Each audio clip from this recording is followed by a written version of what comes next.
আব্বা, তুমি যে আমার বিয়ে দিতে চাইলে তা ঘটক সাথে করে নিয়ে আইছি। তো ফকির ভিক্ষে দেবে এত আগে, এবার ঘটক হইলো কবে? ভাই ভাই ওই নতুন প্রমোশন পাচ্ছি তো, ওই ব্যবসা ছেড়ে দিয়েছে, ছেড়ে দিয়ে এখন এই ব্যবসা ধরেছে। লোকে দুয়ারে দুয়ারে চাইছে, এবারে আবার কিসির প্রমোশন হইলো তোমার? না ভাই, ওই এক বাড়ি ভিক্ষে করতে গেলাম, ওই বাড়ি একটা সুন্দরী মেয়ে ছিল, তা ওর আবার ভালো জায়গায় বিয়ে দিয়ে দিলাম। ওর বাপ মা আবার মিষ্টি খাওয়ার জন্য কিছু টাকা দিল, তাই আমি এই কোম্পানিতে জয়েন করেছি। লোকের ভূগোল টুগোল পড়িয়ে বিয়ে দিয়ে আবার এক কিসির কোম্পানি? আব্বা, এ মেলা মেয়ে বিয়ে দিয়েছে, সুন্দরী মেয়ে বিয়ে দিয়েছে, এর নামে কোনো রিপোর্ট নেই। তুমি আর না কইও না, রাজি হয়ে যাও। তা মেয়ে হাতে সেরকম আছে? ভাই মেয়ে একটা আছে একদম আগুনের মতন, একদম কুচি ডাবে পুজো না কাটলে যে পানি বেড়ে যায় না, একদম ওরকম টল টস কাটছে। তোমার ছেলের সাথে খুব মানাবে না, চলো যাই দেখে আসি। আমার ঘটক দেখেই পছন্দ আছে না, মেয়ে দেখে কিরাম পছন্দ হবে তা কি দেখা যাবে। আব্বা চলো, চলো।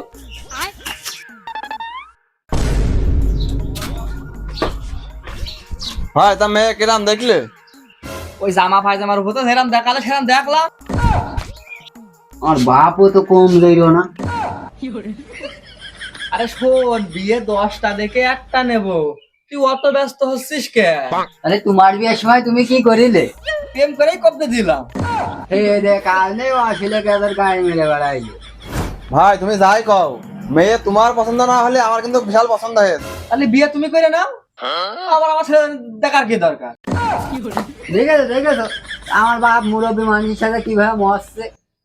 ওরে মরা না, মেয়ে বিয়ে হইতো যদি মেয়ের বাপ বিদেশ থাকতো আর মেয়ের মা দাঁত ধরে নিচে হইতো আর গার রং যদি ফর্সা হইতো, তাহলে বিয়ে কনফার্ম হয়ে যাইতো।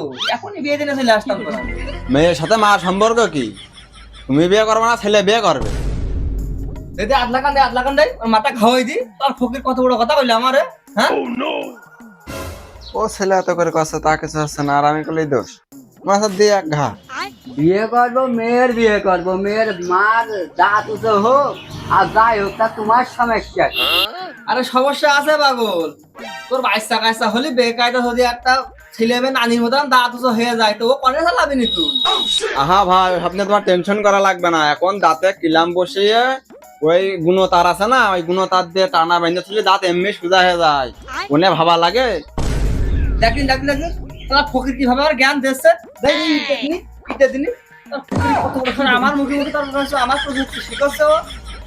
এই যে এটা বুড়া আমার কথা শুনলে নাম করে মস্ত এখন, এদিকে না কয়েও পাচ্ছি না, মেয়ে লাগার কাছে 5 টাকা খেয়ে থেছি। চাচা, মেয়ে কিন্তু পড়াশোনা কিন্তু খুব ভালো। ফকির আমার পড়াশোনার লোক মাথা খাওয়াই দে, আমার পড়াশোনার লোক। আমি একটা শিক্ষিত মানুষ, আমার পড়াশোনার লোক। ভাই বিয়ে করা তোমার ছেলে বিয়ে করবে, তো তোমার সমস্যা কি? ওই বউকে তুমি নিয়ে যাও শোভা। দাদিন স্যার ফকির কথাটা কইলো কি? হ্যাঁ দেই ওর মাথা খাওয়াই দিবে, মাথা খাওয়াই দি, হ্যাঁ? আর আমরা ওর ফকির ঘরে পাইলে ফকির নিয়ে যাবে, ঘটক দিয়ে গেল, ঘরে পাইলে ফকির নিয়ে যাবে, ঘটক দিয়ে গেল। ও ঘটক আর পাই নিয়ে ফাঁসি ফকিরি নিয়ে আসে ঘর তালি করতে আমার ছেলে বিয়ে দিতি, হ্যাঁ?